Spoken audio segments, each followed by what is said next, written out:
AITUC ജനുവരി 17 നടത്തുന്ന തൊഴിലാളികളുടെ secretariat മാർച്ചിന്റെ ഭാഗമായുള്ള തൊഴിലാളി പ്രക്ഷോഭ ജാഥ ജില്ലയിൽ സമാപിച്ചു.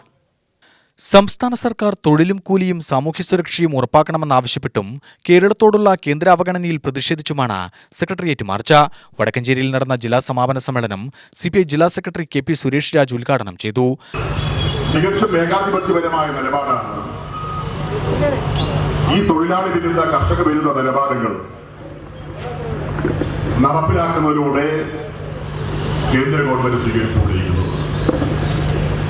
ജനാധിപത്യ വിരുദ്ധ നിലപാടുകൾ എന്ന് പറയുമ്പോൾ ജനാധിപത്യത്തെ ഉയർത്തിപ്പിടിക്കുന്ന ഒരു ഭരണഘടനയെ തൊട്ട് സത്യപ്രതിജ്ഞ ചെയ്ത് അധികാരത്തിൽ വന്ന പ്രധാനമന്ത്രിയും ഭരണകൂടവുമാണ് ഇത് ചെയ്യുന്നത് എന്ന് നാം ഓർക്കണം. അപ്പൊ ഇന്ത്യൻ ഭരണഘടനയെ വെല്ലുവിളിക്കുകയാണ്.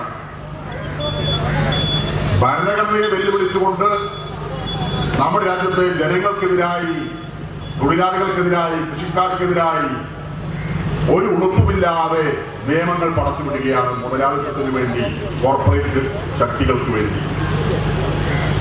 ഇപ്പൊ നരേന്ദ്രമോദി ആദ്യം പ്രധാനമന്ത്രിയായി ഡൽഹിയിലേക്ക് പറഞ്ഞത് ഗുജറാത്തിൽ നിന്നാണ്. അതിനു മുമ്പ് അദ്ദേഹം ഗുജറാത്തിലെ മുഖ്യമന്ത്രിയായിരുന്നു.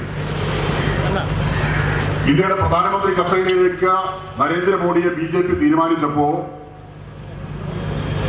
ഗുജറാത്തിലെ അഹമ്മദാബാദിൽ നിന്ന് ഒരു ജെറ്റ് വിമാനത്തിലാണ് നരേന്ദ്രമോദി ഡൽഹിയിലേക്ക് പോയത്.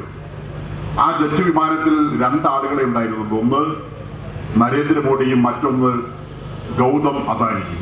സംഘടക സമിതി ചെയർമാൻ വാസുദേവൻ തെന്നിലാപുരം അധ്യക്ഷനായി.